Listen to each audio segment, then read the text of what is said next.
भारत की पवित्र नदियों के बारे में आप सभी जानते हैं, लेकिन क्या आपने कभी श्रापित नदियों के बारे में सुना है?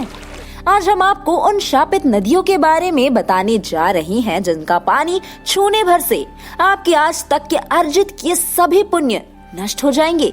जी हाँ, इनका स्वभाव माँ गंगा जैसा नहीं, जो आपके बुरे कर्मों को अपने गर्भ में छुपाकर आपको निर्मल और पुण्यात्मा बनने का अवसर देती है, और ना ही माँ यमुना, जिसमें स्नान करने से अकाल मृत्यु का संकट टल जाता है।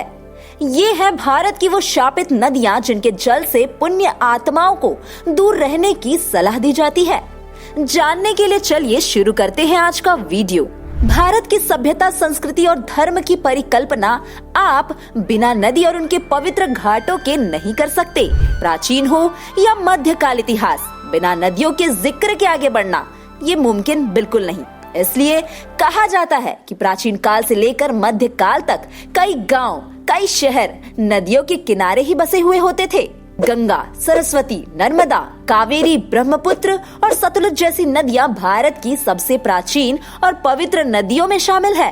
भारत के कई हिस्सों में इन पवित्र नदियों की आज भी पूजा पाठ की जाती है, लेकिन कुछ ऐसी भी नदियां हैं जो श्रापित है, जैसे कर्मनाशा नदी। दोस्तों, नाम से ही इस नदी का प्रभाव आप तक पहुंचा होगा।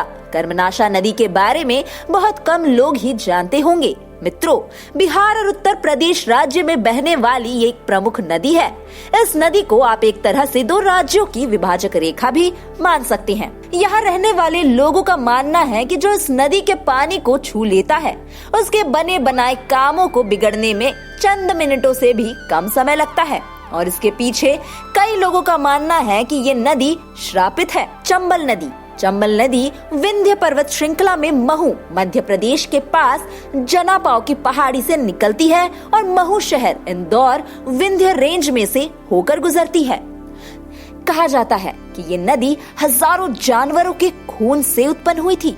कहा जाता है कि इस नदी के शापित होने में राजा रंती देव का हाथ था। अगली शापित नदी है फल्गु नदी, जो बिहार के गया जिले की सबसे प्रमुख नदी है। गया संसार भर में पितरों के तर्पण, पिंडदान और श्राद्ध कर्म के लिए जाना जाता है, लेकिन आपको जानकर हैरानी होगी कि ये नदी शापित है और इसके शापित होने की वजह माता सीता का श्राप है। ये कहानी तब की है जब राजा दशरथ का पिंडदान करने भगवान राम अपनी पत्नी सीता और भाई लक्ष्मण के साथ गया पधारे थे। वहीं कोसी नदी, जिसके बारे में आपने समाचार पत्रों, टीवी चैनल्स में सुना होगा, गूगल करेंगे तो बिहार की शोक नदी के रूप में ये ट्रेंड होती दिखाई देगी। दोस्तों, रामायण और महाभारत काल से ही इस नदी का इतिहास जोड़ा जाता है और इन ग्रंथों में कौशिक नदी के नाम से वर्णन मिलता है।